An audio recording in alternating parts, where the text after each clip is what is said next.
आज यानी 1 अप्रैल से नए वित्तीय वर्ष की शुरुआत हो गई है। हर साल अप्रैल की शुरुआत के साथ ही कुछ नए नियम भी लागू हो जाते हैं और इस बार भी नए फाइनेंशियल ईयर के साथ कई बदलाव होने जा रहे हैं। इनका सीधा असर आपकी सैलरी, टैक्स, यात्रा और बैंकिंग पर पड़ने वाला है। तो चलिए इन सभी बदलाव के बारे में एक एक कर डिटेल से जान लेते हैं। सबसे पहले तो कमर्शियल सिलेंडर के बारे में जानते हैं, जो कि 218 रुपए महंगा हो गया। जी हाँ, तेल कंपनियों ने कमर्शियल गैस सिलेंडर को 218 रुपए तक महंगा कर दिया है। चेन्नई में ये सबसे महंगा 2246 रुपए में मिलेगा, तो वहीं दिल्ली में इसकी कीमत 2078 रुपए हो गई है। कमर्शियल सिलेंडर के दाम बढ़ जाने से रेस्टोरेंट मालिकों का खर्चा बढ़ेगा। ऐसे में वे चाय, नाश्ते और थाली महंगी कर सकते हैं। शादियों की कैटरिंग भी महंगी हो सकती है। हालांकि राहत की बात तो यह है कि घरेलू गैस सिलेंडर के दामों में फिलहाल कोई बदलाव नहीं किया गया है। अब कमर्शियल गैस सिलेंडर के बाद हम बात कर लेते हैं रेलवे टिकट की। इंडियन रेलवे ने टिकट रद्द करने के नियम में बदलाव किए हैं। इसके तहत अब रिफंड जो है पूरी तरह इस बात पर निर्भर करेगा कि आपने टिकट कितनी जल्दी कैंसिल किया है। सबसे बड़ा बदलाव यह है कि अब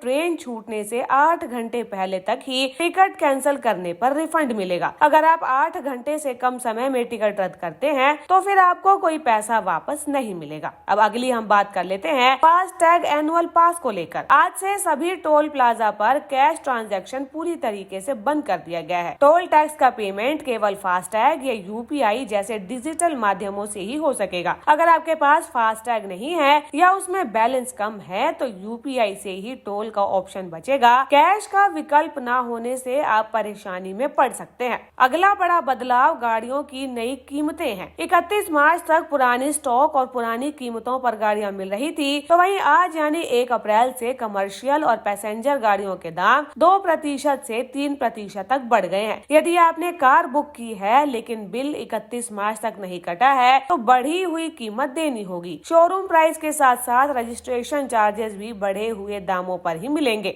अगले बड़े बदलाव में हम बात करेंगे पैन कार्ड के नए नियमों को लेकर। पैन कार्ड बनवाने के लिए सिर्फ आधार कार्ड ही काफी नहीं होगा। अब तक लोग सिर्फ आधार कार्ड के जरिए पैन कार्ड के लिए आवेदन आसानी से कर सकते थे, लेकिन 31 मार्च 2026 के बाद ये सुविधा खत्म हो गई है। 1 अप्रैल से आवेदन करते समय आपको जन्म प्रमाण पत्र, वोटर आईडी, 10वीं की मार्कशीट, पासपोर्ट, ड्राइविंग लाइसेंस या फिर मैजिस्ट्रेट के द्वारा जारी हलफनामा जैसे दस्तावेज जमा करवाने होंगे। डिजिटल पेमेंट में भी बदलाव किया गया है। इन सबसे अलग अब डिजिटल पेमेंट में सुरक्षा बढ़ेगी। 2 फैक्टर ऑथेंटिकेशन जरूरी होगा। पहले कई बार सिर्फ ओटीपी डालकर ही पेमेंट का प्रोसेस पूरा हो जाता था, लेकिन अब ऐसा नहीं होगा। अब हर ट्रांजैक्शन के लिए 2 तरह की पहचान जरूरी होगी, जैसे कि ओटीपी के साथ पिन, पासवर्ड या फिंगरप्रिंट का इस्तेमाल करना पड़ेगा। यानी कि अब पेमेंट में एक एक्स्ट्रा सुरक्षा लेयर भी जुड़ जाएगी। अब 1 अप्रैल 2026 से लागू होने वाले ये बदलाव आपकी रोजमर्रा की जिंदगी को किस तरीके से प्रभावित करने वाले हैं, आप हमें कमेंट कर जरूर बताएं। और इन नियमों को पहले ये समझ लेना जरूरी है ताकि आप अपनी फाइनेंशियल प्लानिंग बेहतर तरीके से कर सके। न्यूज़ हम के लिए